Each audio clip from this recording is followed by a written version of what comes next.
დილით ერთად იღვიძებენ, შემდეგ ერთად სამსახურში მიდიან. სამსახურის მერე ისევ ერთად არიან. საღამოს სახლში ხო თავისთავად. როგორი რთულია, ალბათ სულ ერთად ყოფნა. მოდით ერთად გავიცნოთ დათო იმედაშვილი რეჟისორი და ანა იმედაშვილი, მისი მეუღლე და ეხლა უკვე ტელეწამყვანი. Привет, Анна, Лиза. როგორ ახარ? შენ და გორხარ? ჩვენ მოვედით თქვენთან სტუმრად და თუცად არის. ეს არის თქვენი სამსახური, ანუ ეს არის სტუდია. ჩვენი სტუდია, რომელშიც ფაქტობრივად ვცხოვრობთ. და აქ იდეები აქვს, რა თქმა უნდა, კინოპროექტები დათოს და შენ ხარ მისი ერთგული მეგობარი, მეუღლე და შემსრულებელი. შეიძლება ითქვას მუზა. თანამშრომელი. ანას ვიცნობ ჯერ კიდევ იმ პერიოდიდან, როდესაც მეც რადიოში მუშაობდი, ანაც რადიოში მუშაობს. მე ტელევიზიაში წავედი და ანა კიდე კინოპროექტებზე მუშაობს. ესე გამოვიდა. ჩვენ ახლა ჩავწერთ ინტერვიუს დათო და ანა იმედაშვილებთან. ეს არის დღევანდელ საქართველოში მე ვფიქრობ ერთ-ერთი ყველაზე პოპულარული წყვილი, ისინი მუშაობენ Voice-ზე, Voice უკვე მთავრდება და ახლა არის ყველაზე საინტერესო მომენტები. კი, ახლა იწყება ფეიერვერკები და ესეთი საკონცერტო ვერსიები, ლაივები. ცნობილები ლიზასთან ერთად. ანა იმედაშვილი, ტელეწამყვანი, 26 წლის. კარიერას რადიოში RJ-ად იწყებდა. შემდეგ რეჟისორის ასისტენტად მუშაობდა. პირველი კინოროლი თავარი გმირის დაქალი ფილმში ოცნების ქალაქი. აგის მეგობარ მუსიკოსებს გზავრები ქვიათ. მოგისმენია? ვინ გზავრები? კარგით რა გზავრები? ხო, არ ვიცი, მე პროსტა ის ვიცი, რომ გზავრები ქვიათ, თორე არ მომისმენია.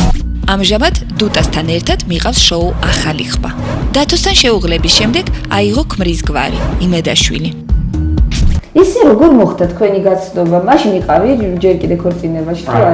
არა, რა შენ დააშორე თუ არა? სასისულელიან, დათო უკვე ერთი წლის. სასისულელიან. რატო რა ხდება ხოლმე? არა, თქმა უნდა ხდება ხო, ანუ ეს ხო. როგორ გაიცანით ეთქვენი? დათოსთან მიედი სამსახურში რადიოში. რადიოში მუშაობდი? დათოს ქონდა თავისი რადიო. სამ ვიმუშავებდი. გაგონილი მქონდა რომ ვიღაც გოგონა ის ყავს ახლობელი რომელიც რადიოში მუშაობდა და უთხრა რომ დაუძახე იმ გოგონას მოვიდეს რომ ეს რაღაც პლეილისტი თუ რაღაც ამიწყოს და მოკეთე რადიოში მივედი და ხვალ დავდივარ ეთერში და თავზე არ იმეცავ. გავიყვანეთ რადიო ეთერში. ლიცენზია არ დავკარგე. ლიცენზია არ დავკარგეთ და მე გადასწერეთ ესე ჩვენი ეს ტრადიციული გაგრძელება, იმიტომ რომ ყოველთვის ახალგაზრდა გოგოებს თანამშრომლებს უყვარდებათ ხოლმე ბოსი, ხშირ შემთხვევაში. ეს სიმპათიური ბოსია. ცნობილები ლიზასთან ერთად.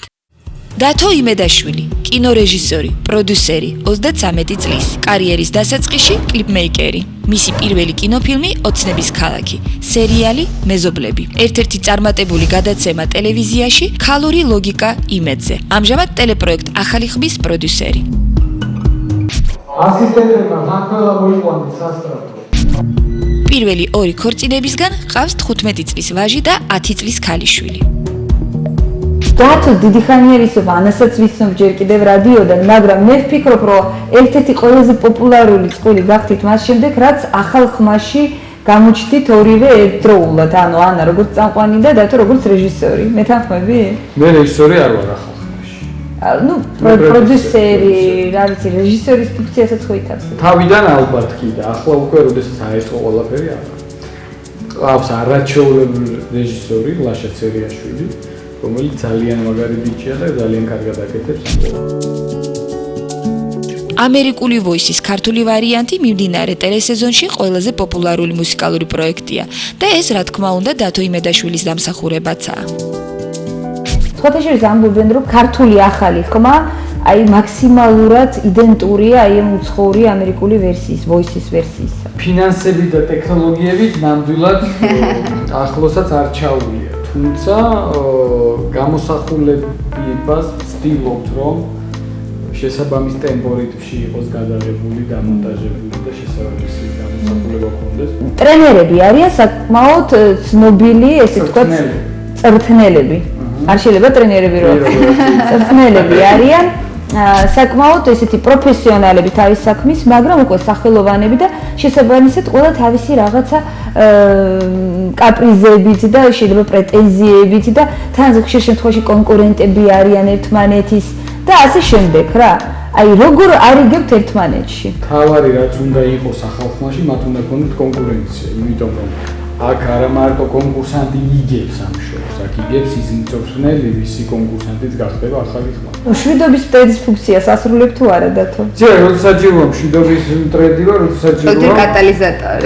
საჭიროა ხალხას იღებენ მწვრთნელები თავის სამუშაოში? ჰონორარს იღებენ. იღებენ, ხო? ახალი ხმა ისეთი ბრენდია, რომ ვთვლი რომ შემდეგ სეზონზე მწვრთნელებმა შეიძლება ჰონორარი აღწიონ.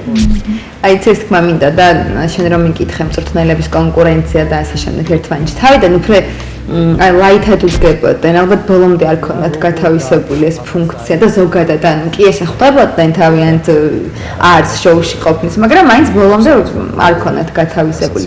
დღეს უკვე თითოეული მწვრთნელი ისე არის დაინტერესებული იმაში, რომ მოიგოს მათი გუნდის წევრმა, ან თვითონ ვისაც ამეცადინებს და ისეთი მოტივირებულები არიან, რომ ის დღე და ღამე ფიქრობენ, რომ რა შოუ დადგან, რა სიმღერა ამღერან და აი ამით ცხოვრობს თითოეული მწვრთნელი. აი პერიოდულად რაღაცა ჭორები გამოდის პროექტიდან რა. ნუ ჯერ ამბობდნენ რომ აი რაღაცა დათო ფორჩხიძის და იქ მაია დარსმენის შორის იყო რაღაცა. მერე ნინო ჩხეიძემ და რუსა ბურჩილაძემ ვერ გაუგეს ერთმანეთი. ანუ უამრავი რაღაცა ჭორი ტრიალებს რა. თქვენ როგორ აი უმკლავდებით ამ თუნდაც ფორს მაჟორულ სიტუაციას, როდესაც მწვრთნელი ან პროდიუსერი გეუბნება, მე არ შემიძლია, მე ამ პირობებში ვერ ვიმუშავებ, ჰოპ და გარბის. ერთადერთი რაც ვერ იგდებოდნა ხოლმე, ალბათ ისიც აი ესეთი ნიუანსი იყო, ჩაწერების დროს მაგალითად blind auditions რო წერდით და მე როგორ ინგებსა თითოეული მწვრთნელი ისე ნერვიულობდა, როცა თავიანთი გუნდის წევრის გაშვება უწევდა, ისე ნერვიულობდნენ, რომ ჩაწერებში აი შუალედებში ითხოვდნენ შესვენებას, რომ ცოტა სული მოეთქვათ და ნუ დროინდან თორში შესყიდულები ვიყავით და თუ ამაზე ბრასობდა. ერთადერთი რაც მახსოვდება იყო ეს. ესენი ადარებს იმ სკამს, მით უმეტეს ბრმაქას ფინგების და რინგების დროს, როგორც ელექტროსკამს. ვეთანხმები, მაგრამ არც ისე ადვილი მისაღებია, ადვილია მიიღო გადაწყვეტილება. ანნა დისციპლინირებული წამყვანია. რეპეტიციებს არ აცდეს, რეჟისორს უჯერებს. გამოცდილ თანაწამყვანს ყურს უგდებს. ძალიან კარგი გოგოა, ძალიან მაგარი გოგოა და ძალიან კარგად უგებთ ერთმანეთს, ნახევარ სიტყვაში გვესმის ერთმანეთის და იმპროვიზაციის კარგი უნარი აქვს, რასთავარია და ოჩაღი ადამიანია და მიყვარს მაგრა. დათო, საკმაოდ ესეთი ცოტა რისკიანი ნაბიჯი იყო შენი მხრიდან, როდესაც ანა გამოიყვანეს სცენაზე. რატო გარისკე? მე ვიცი რომ შენ არ იყავი ზოგადად მომხრე იმისა, რომ ანა გამოჩენილიყო, ესე თქვათ, ფართო აუდიტორიის წინაშე. მქონდა ჩაფიქრებული რომ აინდამაიც იყო. ჩემი მეუღლე. მე ვიცი რომ იყო. რაღაც დოზით დამხობა იყო და ესე გამოვიდა, იმიტომ რომ გუტას მოუწია გადაღებები წასვლა და თვითონ არა, ისე ცუდად გამოვიდა. რომ არ გამოსვლა და ნამდვილად არ იქნებოდა სცენა. შენ აი ეს ქონდა მოპარსული ხო? აი შეღებილი. ეხლა შეღებილი გონდა, მანამდე უბრალოდ მაშინაც. უბრალოდ რატოღაც ანუ ხალხმა იფიქრა, რომ ანუ აპარსულია. სინამდვილეში ჩაფარსული ესეთი იყო. არ მქონდა. შეღებილი მქონდა, უბრალოდ ანუ იდეაში ანუ გავდა აპარსულს. ცნობილები. ლიზასთან ერთად. მოდი გავიხსენოთ ოცნების ქალაქი, სადაც შენ პირველად გამოჩნდი.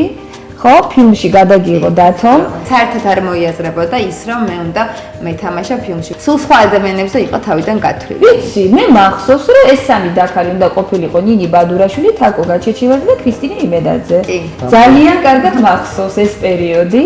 და შემდეგ სცენარი რო გადაიკითხეს გოგოებმა ჩათვალეს, რომ ეს რაღაც არასაკმარისად სერიოზული და დიდი როლია მათთვის და ვარი თქვეს. უბრალოდ ვთქვი რომ მოდი ახლა დავალებოთ თავი ამ იმას, მე სხვაებს ავიყვან როლზე და თან ვთვლიდი რომ ეს არ იყო მნიშვნელოვანი როლი, იმიტომ რომ მაინც ისეთი ბექგრაუნდის პერსონაჟები იყვნენ და ამიტომ დავიწყე სხვა პერსონაჟები ძიებ. სამოდელო გარეგნობის ანამ დათოს გული რომ მოიგერია, სულ არ არის გასაკვირი. უცნაური უფრო ის არის, რომ რეჟისორ ქმარს დიდხანს არ სჯეროდა მისი არტისტული ნიჭისა და კინოში გადაღებას არც უპირებდა, რომ არა განგებას. მე ეჭვი არ მეპარება რომ შენი მუზა არის. ხო, ესეთი მუზა. ყოველთვის ცდილობენ რომ ფილმებში გადაიღონ. ხო?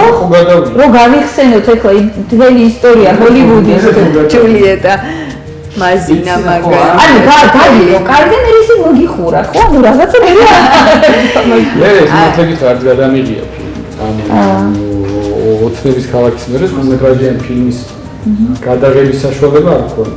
ანუ ის ფილმი, რომელიც სამწუხაროდ ჩაიშალა, სადაც ეპიზოდს მეც კი თამაშობდი ბათუმში. აი ზღვა სიყვარულისა თუ აღარ მახსოვს სახელი. ის ჩაიშალა, მაგრამ იქ ანას არ უნდა ეთამაშა. იქ ანას არ უნდა ეთამაშა, მაგიდო. და მიცი როგორ თქვა, რომ ვითამაშოთ და გვეყო ანა. ოცნების ქალაქის მერე ესე გამოაცხადა. გულით წდება, პამელა ანდერსონი ვერ ჩამოგიყვანეს. იცი რა არის? ბიუჯეტი. საერთო პროექტი იყო, მაგრამ გარდა იმისა, რომ ფილმი ვერ გადავიღე, ჩემი კომპანია და ეს სტუდია, სადაც ჩვენ ვართ, მოხდა ძალიან დიდი დარტყმის ქვეშ, იმიტომ რომ ძალიან დიდი ვალები აიქიდა. შეიძლება ბევრი თვცა, მაგრამ ჩვენთვის ძალიან ძიმე გადასატანი იყო და წლების მანძილზე მე ამას და პამელას გაგინაწყენდა ხო?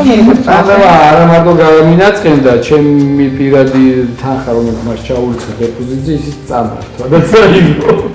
ვაიმე დაკარგეთ ანუ თანხა. კი, $40,000 ედო პამელა ანდერსონს დეპოზიტზე. აი სერიალი, რომელიც სამწუხაროდ წარუმატებელი აღმოჩნდა, ხო, მეზობლები. პროექტი, რომელიც მე ძალიან მიყვარს რუსული ვერსია, თუმცა ამერიკულსაც ვუყურებ, ხო, ყველას უყვარს რეიმონდი, მაგრამ აი ვარონინი მიყვარს, არ ვიცი, გიჟდები, ძალიან მომწონს, ძალიან სასაცილო სერიალი. Пришел для пыли менять. Ну как хочешь. Да у тебя там все равно не пиво, а хрень безалкогольная. რატო არ გამართა საქართველოში? ისევ შენ დაგბრალდა, რა თქმა უნდა. ეგრეც არის. რო ყოფილიყო შესაძლებლობა და კიდევ დაცლოდა რამოდენიმე ეპიზოდი მაგ სერიალს, ეგ სერიალი თავს დაიმკვიდრება, იმიტომ რომ კარგი სიტკომის ფორმატია. საერთოდ გადავწყვიტე, რომ სატელევიზიო ფორმატში როგორც რეჟისორმა და მეზობლებზე მივხვდი ამას, არ უნდა ვიმუშაო, იმიტომ რომ ეს სატელევიზიო ფორმატის სერიალია სიტკომ. ასე ვთქვი, საპონი უფრო კინოსთან ახლოს არის. აი, ახლა გავშიფრებ, საპონი არის გრძელი სერიალი და სიტკომი არის სიტუაციების კომედია, ანუ ავილიაში იღება. აი, სიცილი როი. სიტკომი არის თეატრი ტელევიზიაში. სხვათაშორის მე სიამოვნა, მე მეგონა რომ დათო არის, როგორი ტიპიცი, აი ცოტა ქედმაღალი, აი გვირგვინი აქვს, რომ ის არის ძალიან მაგარი პროდიუსერი და რეჟისორი, გააქვს ხო? და ამ დროს აღიარებს, რომ ხო, ნუ იყო ეგეთი წარუმატებელი პროექტი შესწავლება. მე მეგონა იყო და რას ამბობ თქვენ არაფერი არ გესმით მეზობლები იყო თუ იყო. არა, რა თქმა უნდა. ცნობილები ლიზასთან ერთად. ვაიმე ფოტოებს რა თვალიერებდი Facebook-ზე და უამრავი ფოტოა, სადაც ნუ ლამაზი მსახიობები, მოდელი გოგონები და ნუ ესე იგი ესეთი დათო ძალიან სერიოზული ეკრანთან, ანუ გადაღების პროცესია და ეს ულამაზესი გოგოები, ცვიტნიკ თუ შეიძლება ამის და სადღაც უკანა ხონზე ანა. ესე იგი ხდება ხოლმე. შეკრულები ყოლა. არა, შემიმუშავე, მაგრამ გოგოებო, აქავარ, გოგოებო.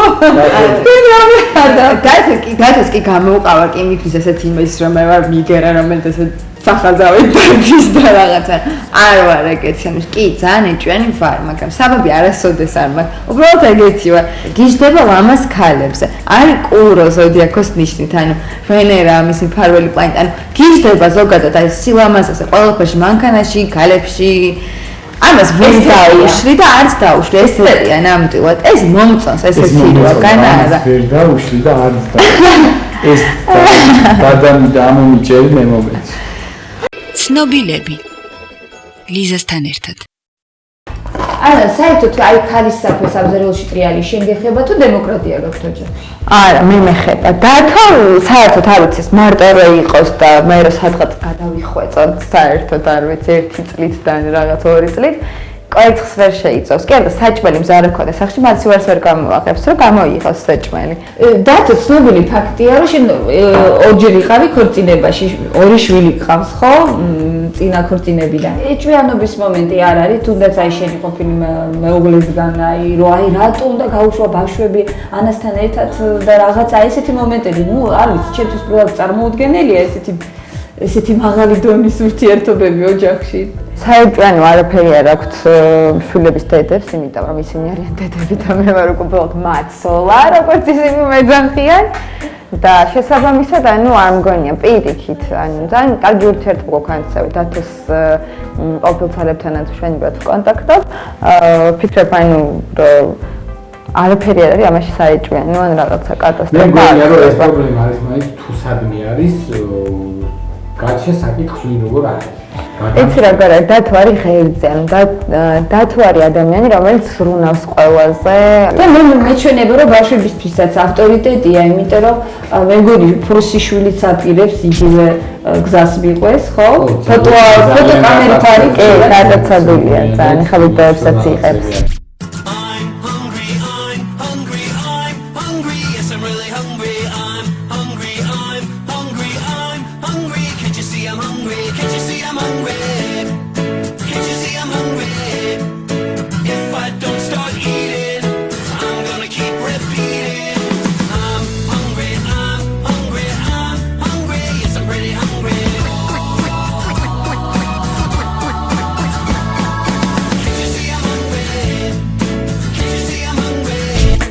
Ჩვიდმეტი წლის იყო, როდესაც ლუკა გაჩნდა.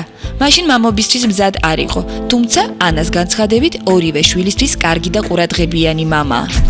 იცი რა, მაინც სულდახით მედედათ რა, რომელი დაკერა ცოტა გაუგებარია. ეს სხვათა შედარებით უმცროსი ხარ შენ და 8 წლით. არც ისე დიდი იდეალური სხვაობა ჩემი აზრით. 13 წლის ჯერ. ვაიმე როგორი ახალგაზრდა მამა ხარ. რა ბავშვობაში გავხარ ხარ ბაბა. 13 წლის ვიყავ. როგორ არა რანაირად კი გასაგებია როგორ ხდება ხო? როგორ ხდება იცი ხო? ელენე მამას პრინცესაა. მისი განებივრება და ყველა სურვილის ასრულება დათოს პრივილეგია. ისე ბიჭთან უფრო მკაცრი ხარ თუ გოგოსა? გოგო ალბათ უფრო მოდი ასე ვთქვათ, ერთადერთი ადამიანი ჩემს გარშემო ვისთანაც მისი აბსოლუტური მონავარი ეს არის ჩემი თავი.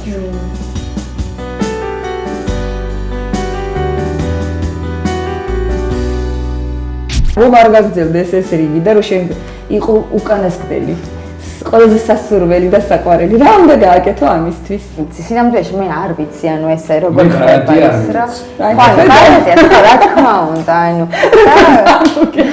არ არსებობს ფიზიკურად და ბუნებაში არ არსებობს მაგის გარანტია, ესე მგონი, ანუ საქართველოში არ არის მიღებული გვარის გამოცვლა.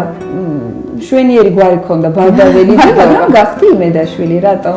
იცი რა, ჩვენ თავიდან ან მე დათოს რო გადავედ უკვე საცხოვრებლად და ერთად თანაცხოვრება დავიწყეთ, ანუ ხშირად გვიწევდა მოგზაურობა, მაგალითად ამერიკაში ვიყავით წელიწად ნახევარი და იქ როგორ არის, იქ მიუღებელია, შენ თუ ცოლი ხარ, შენ ხარ ქმრის გვარზე.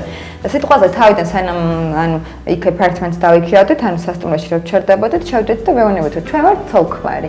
მართლა ვიაბუ საბუთები გვაჩვენეთ და სხვადასხვა გვარზე და გადაჩურჩულებდნენ ხართ მაინც რა ნაშაობენ თუ რაღაც ხვდები, ანუ ადრე იყო იზბლიანი გვარია, იმედის მომტანი გვარია.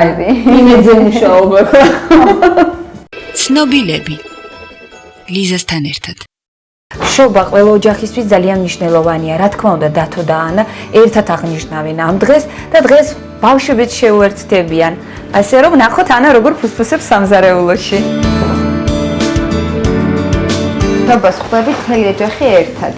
ახალ წელსაც ზოგადად ესე ვაკეთებ.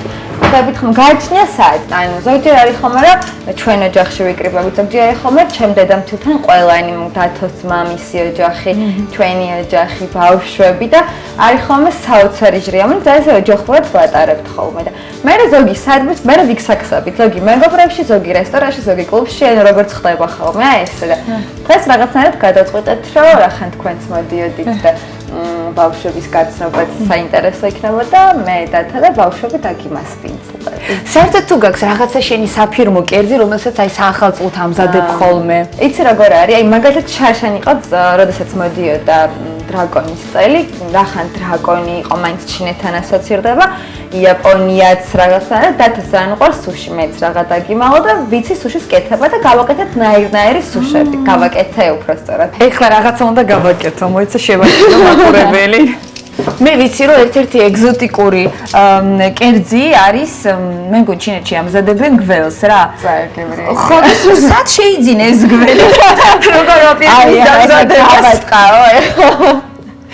ესეთი გველი. შებოლილი თევზია მოგწევი. წაეგასთან და სხვა მერე წელს და შევიყვაროთ გველი, იმიტომ რომ გველის წელია და ხო, უნდა შევიყვაროთ. სიძეს მოგვიდა. ჯერთი ბძენია გველი, ხო და ეხლა შენ წარმოიდგინე რამდენი მაყურებელი ალბათ გარბის ტელევიზორები. ის პანიკური შიში აქვს ამ გონის.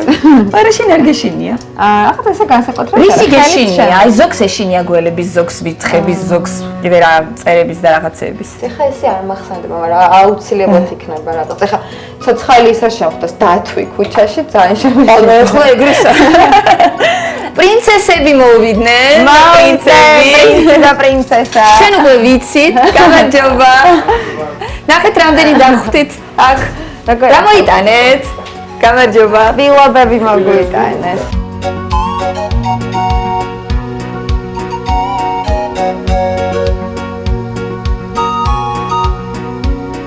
მე მგონი შენ უნდა იყო ჩვენი ბიჭების კოლეგა, ხო, რომ გაიზრდები კამერამენი, იქნები თუ არა?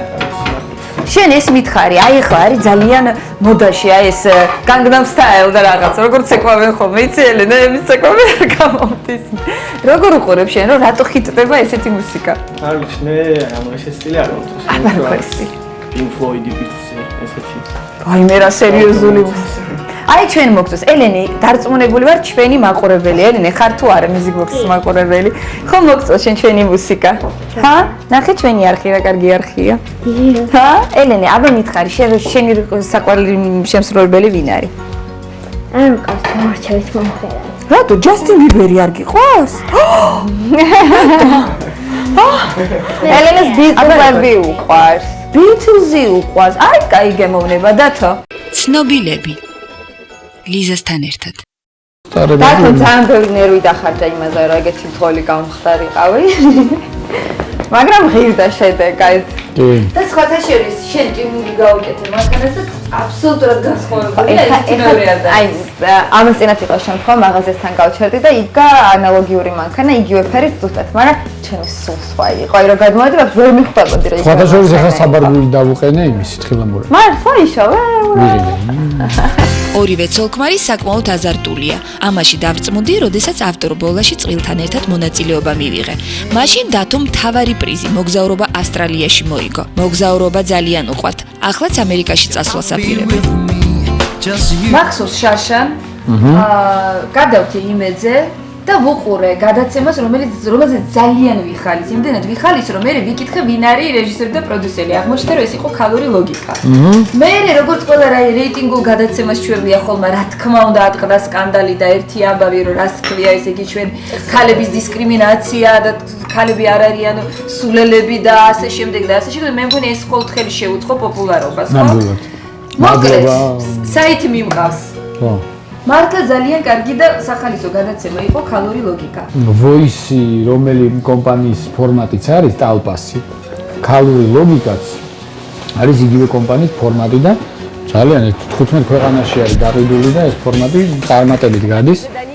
მათ შორის ევროპის რამოდენიმე ქვეყანაში გადის და არსად არ ქონიათ ეს შეგრძნება რომ ეს არის ხო ამიხსენე ადამიანი დისკრიმინაციული ქართველებს რომ ყველაფერზე რომ უნდა ვისკანდალო და ყველაფერზე ესე იგი ჰოლანდიელ ქალებს არ შეექმნათ შტაბეჭდილება რომ მათ უფლებებს არ ღვევდნენ და აქ მოხდა ეს ვაიმე აი ალზიკი აი არა რა არა შნურიც არა აქვს აგი რაია რა უნდა იყოს ახლა ეს არის ცირა ყავს და ჩანგავს კერდა სამზარეულოს ინფექციას საკამასიც არის რა ვითომ იცის ნუცას მიყავდა ეს გადაცემა არაჩვეულებრივი აფეხები აქვს ნუცას საოცარი გარეგნობა ყველაფერი კარგი გარეგნობა არის მაშინ რატო ანა არ წამოწიეთ? ეგ ისტორია ხომ მოვყევით ჩვენ რომ ანა როგორ მოხვდა ნუცაბედი. მაშინ ნუცაბედობა არის. მაგრამ რაღაცნაირად ანუ ნუცა ვთვლი რომ არის ძალიან საოცარი კანდიდატი იყო, ახალი სახე იყო, ძალიან კარგი გარეგნობით, გოგოების მხარეს იყო ყოველთვის, ანუ ამ ქალურ ლოგიკას რაღაცნაირად სუციალურად რომ გოგოები გაემართებიან. ძალიან უხდებოდა ამ გადაცემას და შესაბამისად ვთვლი რომ ძალიან კარგი არჩევანი იყო. და ძალიან ხშირად კადრში ხარ ელექტრონული სიგარეტი. თამსანებებ სიგარეტს? იცი როგორ არის? ეს წესით არის იმისთვის რომ დაანებო. მაგრამ მე გამომივიდა ის რომ აი გავეყარე და ვუის შევეყარე. ანუ სიგარეტს კი თავი დავანებე. მაგრამ ამაზე როგორც იტყვიან, გადავედი უკვე 1 წელი ამას ვეწერ. მაგრამ ეს ხო არ არის მავნე. იცი რა თქმა უნდა ალბათ ესეც მავნეა, თუმცა ჯერჯერობით დადგენილი არ არის ამის მავნებლობა ზუსტად. მაგრამ ფაქტი ერთია რომ თავს უკეთ ვგზნობ, რეალურად ამაში ხო ორთქლია. ნიკოტინს კი ვიღებ, მაგრამ იმ სხვა ნივთიერებებს არ ვიღებ და რაღაც უფრო სპორტულად ვარ, ვიდრე ადრე ვიყავ. ელენა, მამამ შეგარქვა პრინცესა, ჩემი პრინცესა გოგო არისო, ელენიო. გზნობ თავს პრინცესა? დიახ. რატო? რაში გამოიხატება? იმაში რომ მამა ყოველთვის ისე ძალიან კარგად მოგწმება და ისე მაგნამიებს თავს რომ სისკოს პრინცესა ვარ მე. საერთოდ აი ქონია რაღაცა ისეთი სურვილი რომ აი მამა აი ძალიან მინდა ან ეს თოჯინა ან რაღაცა ისეთი ტელეფონი ან რაღაცა და ან მამა ან არ ყიდულობს ან პირიქით განებივრებს და ყიდულობს. პირიქით განებივრებს. აუ ერთ რაღაცას მოვყვები ეხლა ახალ წლებზე ზუსტად საჩუქრებზე ანუ თოლის ბაბუამ რა მოგიტანოთო და თო მკითხე და ელენეს პასუხი იყო რომ მამი არ ვიცი სურვილი აღარ მაქვს ყველა შეუსრულო. ხო, ადრე უკა იცახდა ეგრე პატარა იყო. ხა წამოწელენს წამოიწერა და არ ვიცი, არა მაქვს, აღარ მაქვს სურვილები. ელენეს საერთოდ ისა აქვს რა ქვია. არასოდეს არ ამბობს რომ ეს მინდა. ლუკას სკოლაში არის პრეფექტი, ანუ ამათან სხვანაირი სისტემაა და ანუ ეხლა უკვე უფლებაც არ აქვს რომ სხვა თვალის ეს იმიტომ რომ სხვებისთვის მაგალითია, ანუ ხო ხვდები და ლუკა, ანა თქვენზე უფრო მეწყდება ვიდრე დათო, აი მანამდე რომ ჩავწერეთ, ხო ძალიან ბევრი აქვს თქვენზე, სულ ლაპარაკობს თქვენზე და იმიტომ რომ თქვა დააგვიან. არა, მანამდე სამსახურში რომ ვიყავით თქვენთან და ფოტოებზეც ხშირად ხართ ერთად. რაც შევთვის არის ნუ გასაკვირი ამბავი, იმიტომ რომ ზოგადად ხდება ხოლმე რომ მამა რომ მიდის ოჯახიდან, მერე всё ეს არის მტერის ხატი, რომ აი ეს ის მოღალატე მამა ოჯახიდან რო წავიდა და ეს ის ქალიაშვილი რო წაგვართ, ესე მამა რო წაგვართვა და ასე შემდეგ რა და მე ვხედავ რომ თქვენთან არის აბსოლუტურად განსხვავებულად და ცოტა იყოს მიგვირს ამის და აი როგორ ხდება სინამდვილეში მართლა ესე მეგობრობს თუ ეხლა ეს კამერების მართლა ესე ვარ მამაც დავეხმარა ამაში დეეჩემიც დავეხმარა ამაში ანუ არ ყოფილა რომ ეს ტერია და ხა პირიქით დეეჩემი და მეგობრობენ ჩვეულებრივად ჩაობრი ურთიერთობა გვაქვს ერთმანეთთან მოც დიდ ოჯახს ანა ადვილად პოულობს საერთო ენას დათოს შვილებთან მით უმეტეს რომ ასაკობრივი სხვაობა მათ შორის არც ისე დიდია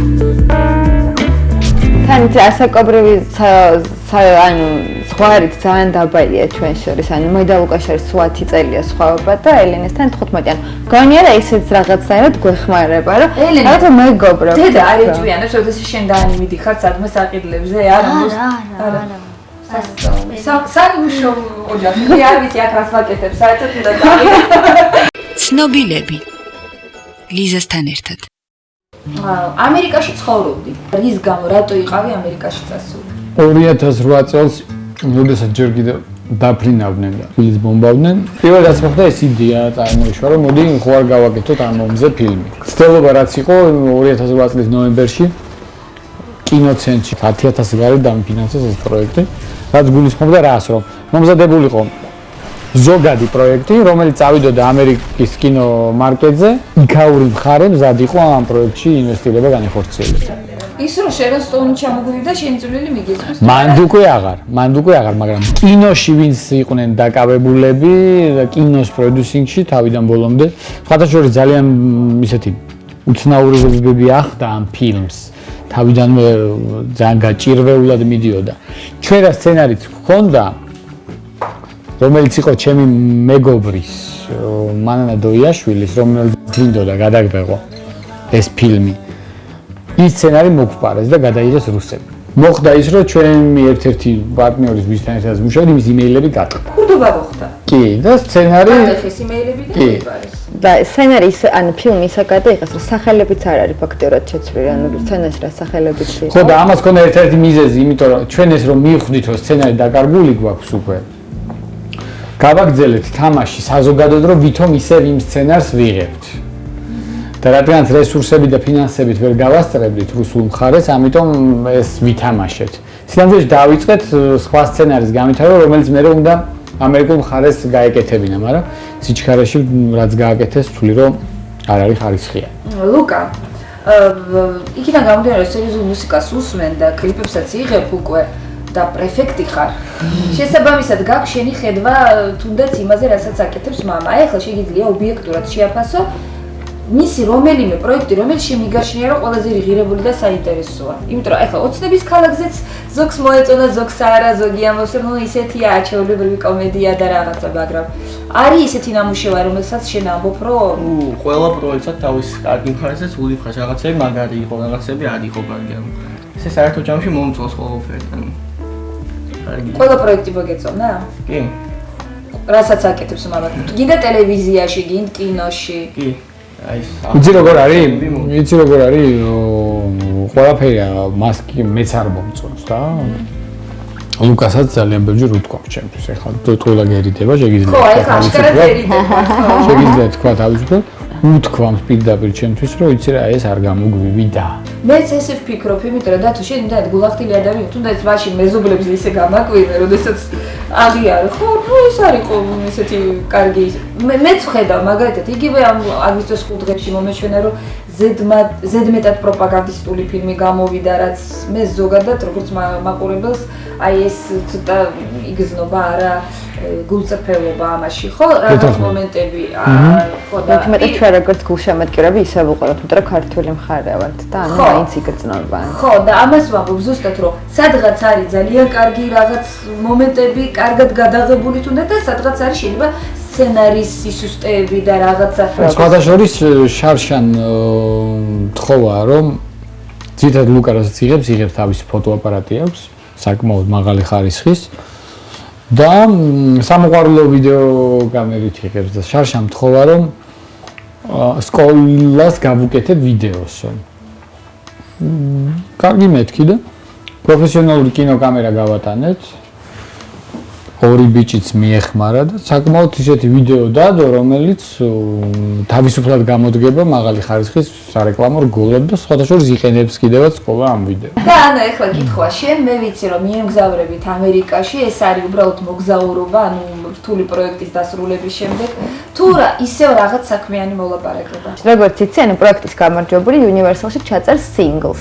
შესაბამისად ამაზეც გაკეთდება პატარა გადაცემასავით, არც კინოც რა ქვია ამას და ანუ ამ ყველაფერს ავსახავთ. კლიპებით იწყებდი დათო შენ და აი რამდენიმე ცნობილი კლიპი მე მგონი ბადურაშვილის ხო, ბადურაშვილი მაქვს, ქეთათოფურია მაქვს სხვათა შორის. ას-სტუდიოს სიმღერა რო იყო. მაგ ბადურაშვილის აი ეს სამხედრო. სამშობლოს ძვირს და ერთიანს ყვიყვანდეს ერთუთი ეს ყველასხარია.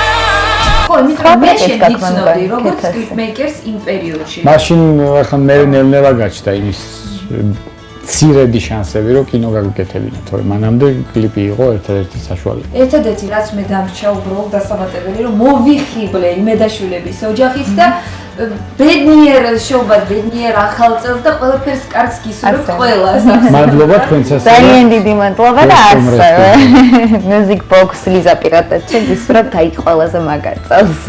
აბა კარგად, ნახავთ. მადლობა, კარგად.